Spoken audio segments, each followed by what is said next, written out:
This is the weekend edition of Fear and Greed, Australia's most popular business podcast. I'm Michael Thompson, and good morning, Sean Aylmer. Good morning, Michael. I want all listeners to know, just before we started, just a few seconds ago, first thing I heard, this is the voice of victory, coming from Michael. Oh, okay. Very confident. Well, no, I was actually referring to last week. At the moment, I still have the voice of victory because I was victorious last week. Right. Look, I don't have high hopes for this week. I figure that I've gone back over the stats from the last kind of couple of months of doing this particular edition, and I think I have won twice out of about 12 episodes. So statistically, I've got about 5 weeks of losses coming up. Well, I mean, I spent a lot of time talking about how arbitrary our wonderful judge is. Maybe he's not so arbitrary. Yeah, maybe. Actually, you know what? Maybe I should introduce him. Maybe. Of course, our weekend show is clearly, as you would have gathered by the last minute or so, very competitive. We are looking for the biggest story of the week, the most remarkable story, the sleeper story, and our favourite story. And Sean, you and I each nominate our stories, and then we have to pick a winner, and the person that has that unenviable task is our Fear and Greed colleague, Adam Lang. Adam, good morning. Good morning, Sean. Good morning, Michael. So, do you anticipate following the pattern that I've established of winning once every 6 weeks? Hold on. I'm throwing in a protest here on Melbourne Cup week. You can't start like that. Can't start like what? You are threatening the judge. How is that a threat? I can threaten him if you want me to. So, mate, are you going to actually do what you always do and let him win? That's kind of how I heard it. No, I'm saying very politely, do you think you are going to rule against me? And is there anything that we need to discuss in advance? Michael, it's a blank canvas. Only the competition can tell. What the hell does that mean? Well, there's no prejudging. Oh. As opposed to your threat. Hang on. You know what? It feels a lot like you two are ganging up on me right now. This does not feel like a safe space for a competition. Can you hear me entering demerits into my score sheet, Michael? Yes. Yeah, not a safe space for a millennial. That's what I say. Hang on. Oh, so are you actually... Demerits is a new thing here. We have never had demerit points in the past. No, that would be unprecedented. But precedents are made to be broken, aren't they? We're going to start this. And you know what? I actually kind of said to myself, you know what? There are a lot of kids listening to this podcast. Really? Well, wow, I'd like to meet them. What drives that statement, Michael? Logic, Adam, logic. Because Saturday morning, you got mum or dad in the car taking the kids to weekend sport, and mum or dad say, you know what, kids? We're going to listen to the Fear and Greed Weekend Edition this morning. Accompanied minors, then. That's right. Yeah, well, they're not listening on their own, you goose. No, unsupervised. They are listening. They are listening in the care of responsible adults who can explain some of the economic concepts, hopefully to me as well. And I'm actually thinking more about them. I want to be a model of good competitive behaviour. No. Right said Fred had a song about that. Is that what you're thinking of, Michael? No, I'm not. That's even got more obscure. Yes, it's getting very, very, very obscure. I think we should get onto the show. I think we should as well. Let's start with the biggest story. I feel like I'm just setting myself up here for a loss, and I will do so even more by inviting you, Sean, to go first on the biggest story of the week, because I have a feeling I know what you're going to go for. What was the biggest story? I'm going to snaffle the one on interest rates. How can you beat it this week? The Reserve Bank lifted the official cash rate by 25 basis points, not 50. It just wants to see what data's telling us before it keeps lifting rates. But then Phil Lowe came out, the Reserve Bank governor, made it very clear rates are still on the rise. We're now paying about $1,100 more on a mortgage of $750,000 over 25 years. If rates go as high as markets predict, it'll be about $1,600 more than they were back in April this year. Big story. It's not only happening in Australia, it's happening in the US as well. Whilst the Reserve Bank has taken its foot off the throttle just a bit, Federal Reserve is full tilt. It did its fourth 75 basis point hike in a row this week. This could well put the US economy in recession, and Federal Reserve Chair Jerome Powell said as much. He said it was better to do it now and tame inflation than have to go harder in a few years' time. Share markets tumbled as a result. Mortgage repayments rose as a result. Massive story. Inflation and interest rates pretty much affects everyone in the world, Michael. Well, maybe not, but certainly in developed economies. Very hard to beat that as the biggest story of the week, I suspect. I suspect you are right. And Adam, look, I don't want to kind of preempt your decision here, but I would be very unsurprised if Sean wins this. So I am aiming for at best an honourable mention with mine. Get back a merit point from the demerit you lost. Yeah, I just want to go into the next round just at 0, please. Right. So, look, for me, yes, interest rates, massive story globally. But it's also been a big week for global commodities and prices, and Australia is being hit hard. Let's start with iron ore. Prices have tumbled from their peak back in May 2021, this week getting down to about a third, I think, of that level. Our big miners have obviously been paying the price. You've got BHP, Rio Tinto, Fortescue, all took a hit at various times. Really, China is to blame here. Beijing sticking to its zero COVID policy, which means lockdowns and significantly reduced building and manufacturing. Therefore, less steel is needed. You need iron ore to make steel. Copper is down about 30% since its peak in March. Plenty of others have fallen in recent times as well, like lead and tin and zinc. It is worth mentioning wheat as well, because that actually went the other way. In the last week, we've seen Russia pull out of a deal to allow grain exports from Ukraine through the Black Sea. Then wheat prices fell again after Russia said that they would actually play ball. So who knows what's happening there. I'm going to tie in one more story this week in the hope of getting my honourable mention point. And that is the potential for a windfall tax on companies making super profits. US President Joe Biden was talking about the oil companies profiteering from the war in Ukraine, ExxonMobil with a quarterly profit of almost $20 billion US, which is just huge. Chevron earning more than $11 billion US. Our own treasurer, Jim Chalmers, isn't ruling out something similar here too, perhaps kind of, for example, targeting the big miners in an iron ore boom or similar. Anything really to repair the budget deficit. So there we go, a bit of commodity prices. We have kind of iron ore, we've got wheat, we've got super profits taxes, we've got everything. And still, I suspect it won't be enough to beat Sean's story. Adam. And you would be right, Michael. That is fair. That is completely fair and understandable. Sean wins on this one. I think the impact on interest rates is global and fueling the likelihood of recession. And just that delicate balance, it's progressively seeming like the likelihood of recession is growing.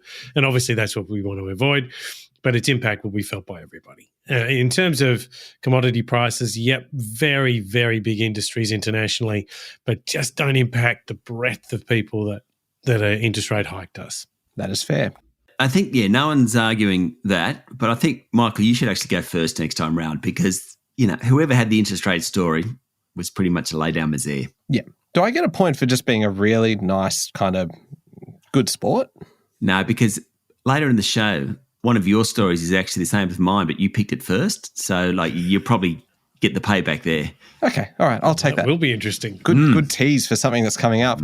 All right. Let's move on to most remarkable story. You go first this time. Thank you, Sean. Now you're the one being generous. This is delightful. What a good mood everyone's in today. My story for most remarkable is, it's really got everything. Actually, it's got a billionaire, one of the richest billionaires, actually, a tech company, it's got free speech, it's got celebrities galore.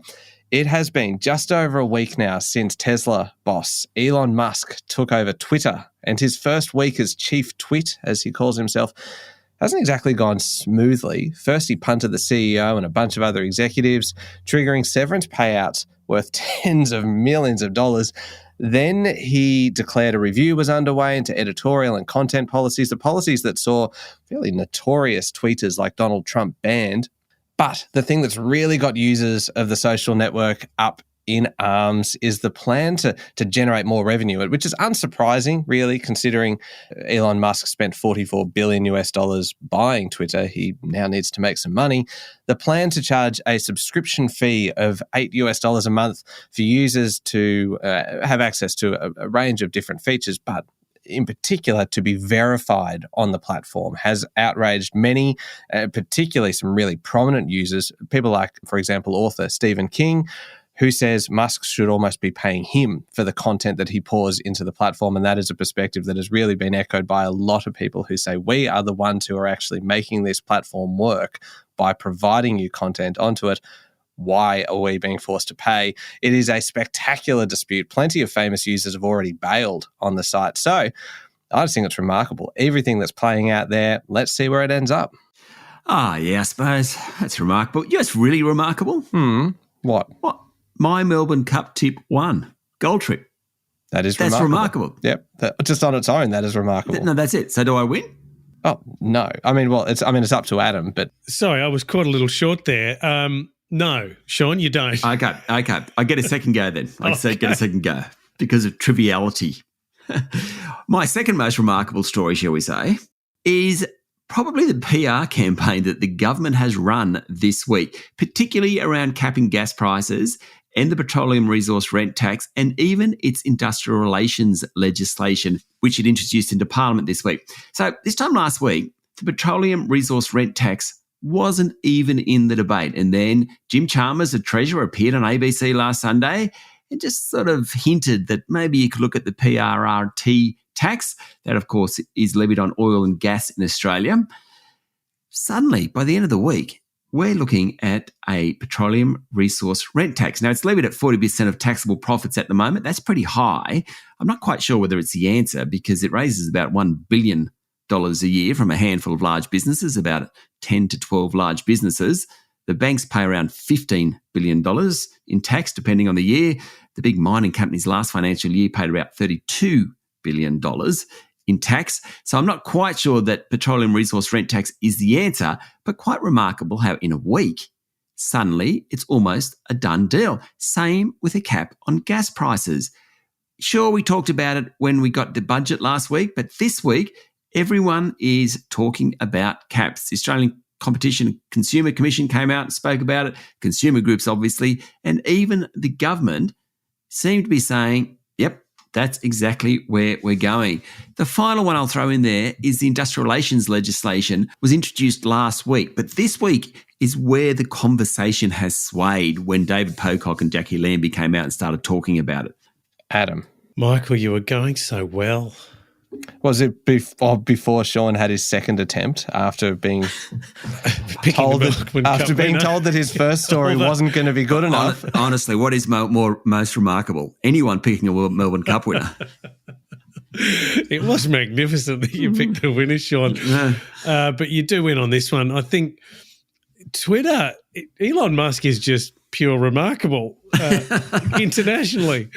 And calling himself Chief Twit, he's probably... and this is not a recommendation, but just as a prediction, he's probably going to help bring down the value of Twitter with some of this crazy stuff. Anyway, it's just remarkable to watch it going on. But on the home economy front and what the government's doing, and it's so politicised. So we're seeing it in the US, this equivalence of petroleum resource rent tax.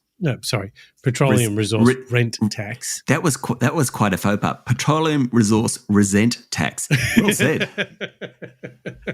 I do resent it because it's punitive. What's to say that why isn't some big tech companies also making huge profits? Are they digging up our ground?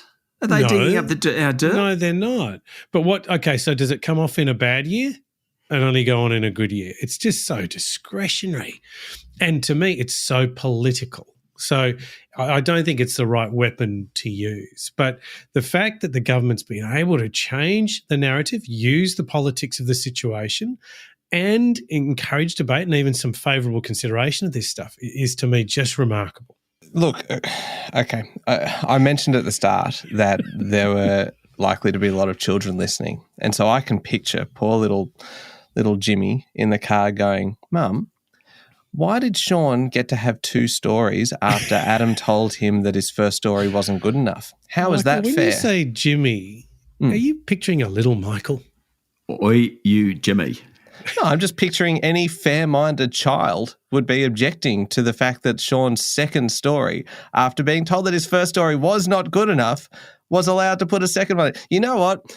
I know I said I was going to be the very model of the good competitive spirit, but I am insisting that this victory at the moment has a little asterisk next to it. Just a little one, just to say that, you know what? There's no victory here yet, Michael. No, in this round. Oh, right. Which obviously would taint any overall victory as well. But but we're not there yet. And there is still a chance that I could come through, in which case I'm happy for you. All right, we'll be back in a moment with the sleeper story of the week.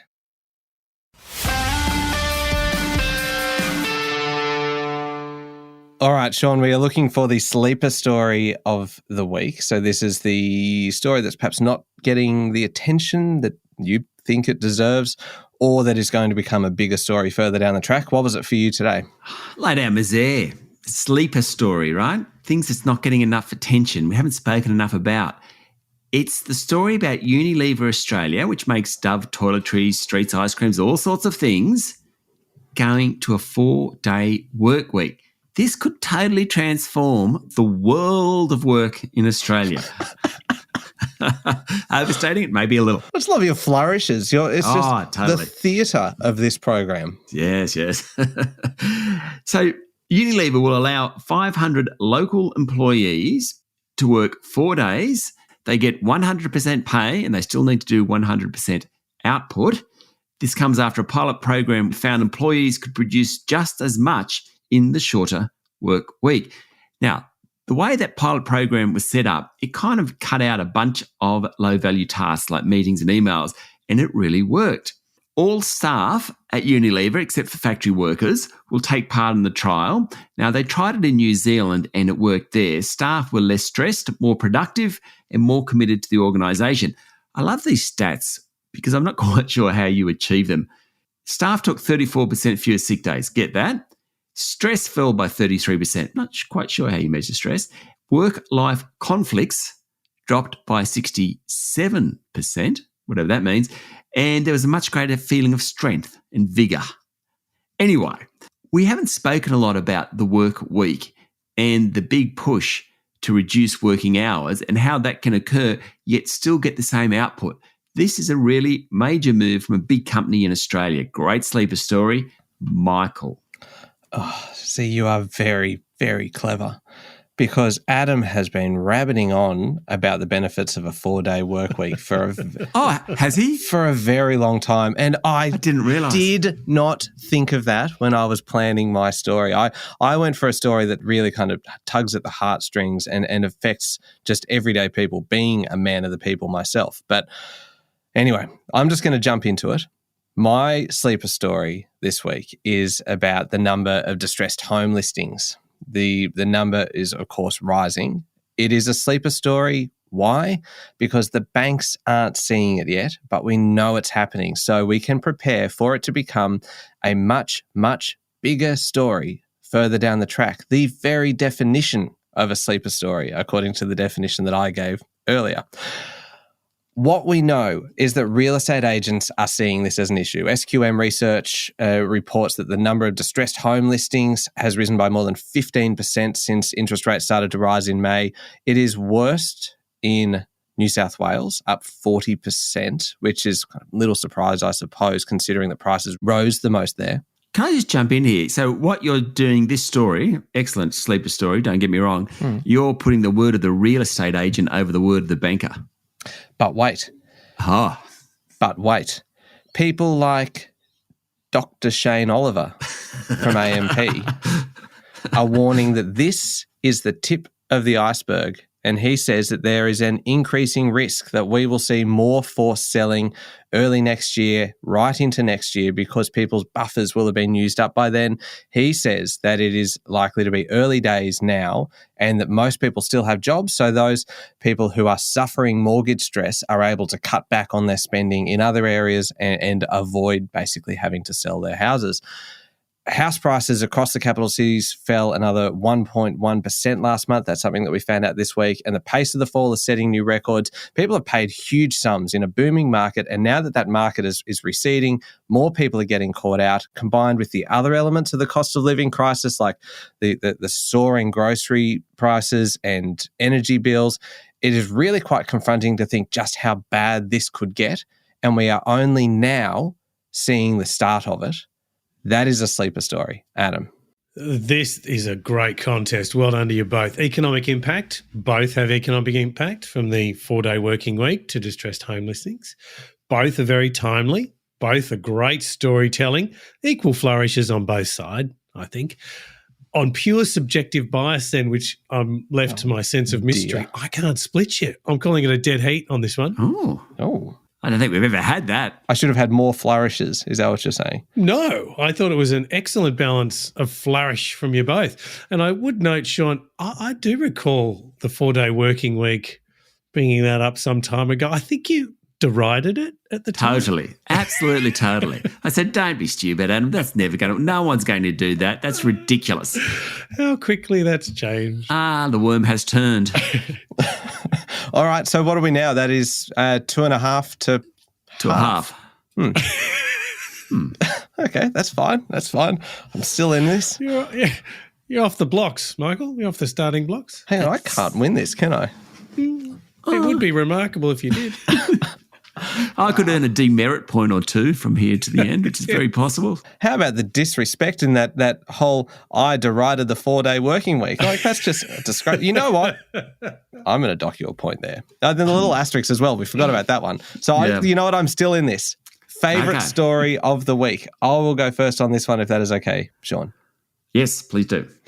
An easy one for me. And Adam, I'm sure it will be an easy one for you as well.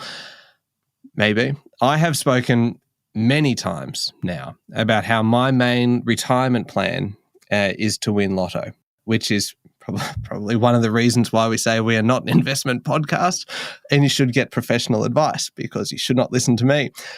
I was bitterly disappointed when I didn't win the $160 million Powerball, which was about a week and a bit ago. But this story made me feel just a little bit better. This is a man in southern China keeping his $30 million lottery win a secret from his wife and child. Why? Because he's worried it might make them lazy. It wouldn't make me lazy. I'd be very busy finding very creative ways to spend it all very, very quickly. It wouldn't make you lazier. I think we better put that in perspective. Oh, Adam, did you hear that? It was quite a well-timed whack. The brutal personal attacks. Worthy of a demerit point. Are you okay, Michael? I'd also like to say that I could have won that Powerball because I still have my ticket. I just haven't checked it. And that's one of those things about buying a lottery ticket. I like not checking it because it allows the fantasy to last longer in my head. Goodness me. I do not want to know anything about the fantasies in your head, Sean. And also, you need to get with 2022 and consider buying your lottery tickets using an app, because then they call you. And so I live for that 9 p.m. call from a private number, waiting for someone to call me and tell me that I've won. Anyway, it hasn't happened yet. I need to finish this story about old mate with his $30 million lottery win.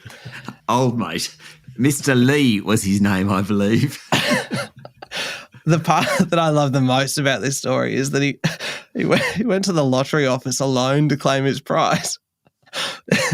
In the brightest yellow disguise you've ever seen. So a few points here. Number one, yellow is not the most inconspicuous colour. Number two, it's all well and good to say he's going to keep it from his wife and child, but how does he explain that sudden influx of very expensive purchases? And number three, when his wife does find out about it, and she will, you cannot keep that a secret for long.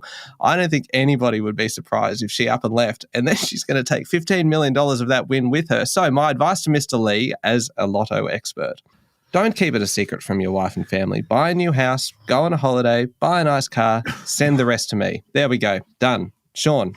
It is a great story, I've got to say that. Not much to do with business, so I'm going to pick one that's got nothing to do with business whatsoever. But it is one of the great stories of the week. It's everyone's nightmare. You go to the zoo, you go to see the lion, there it is, face to face, without a bar, without glass, just sitting there looking at you. And it happened at Taronga Zoo in Sydney this week. 1 adult lion and 4 cubs escaped. They were found outside their main enclosure area. They're in a small area separated from the rest of the zoo. Now, zoo staff were told to stay away. Good idea. And eventually 4 of the lions actually made their way back into the enclosure. The other one had to be tranquilized. The zoo management said everything went well, things were sorted out, lions are safe, back in their enclosure. But don't you still wonder how they got out? Don't you still? They say fences, but oh my, come on. You go to the zoo and there's a lion wandering around. That's my favourite story. It is. That's a cracker. Oh, you know what? Actually, I was about to add more to this to make it an even better story. I'm not going to do that. No, go on. Look, you can win it. I'm going to give that to the lottery guy because I think that's hilarious. I've said before, I do not. This feels like a pity point now from you, and I want Adam's impartial decision on who had the better favourite story here. Ignore what Sean just said. Okay. All right, Michael. Look, you win on this one, and it's a narrow win because the lion escape story is incredible. But to Sean's point, I'm still a bit bemused and worried about how they got out. But the fellow who rocks up in a bright yellow, basically chicken suit, to get his 30 million to keep it secret. It's just so many levels to it. You win that one. Well done. Oh, thank you, Adam. What was the? I know that technically the overall score was 2.5 to 1.5, but yes. Might I inquire as to the score breakdown? Okay, Michael Thompson, 91 points. No. Sean Aylmer, 94 points. Well done, Sean. There you go. Well Thank done. you. That was a strong exchange of ideas. It was. It had everything. It had policy in there. It had politics. It had economics. And it had men in chicken suits. Yes, and a few personal sledges in there as well. Elon Musk. Excellent. Give it a certain flavour. All right. Thank you very much, Sean. Thank you, Michael. And thank you, Adam. Thank you, Michael. Thank you, Sean. Thanks, Adam. Make sure you're following the podcast. Join us online on LinkedIn, Instagram, Twitter, and Facebook. And don't forget to check out our new podcast, How Do They Afford That?, featuring Canna Campbell, the founder of Sugar Mama TV, all about making your money work a little bit harder for you. I'm Michael Thompson. Have a great weekend.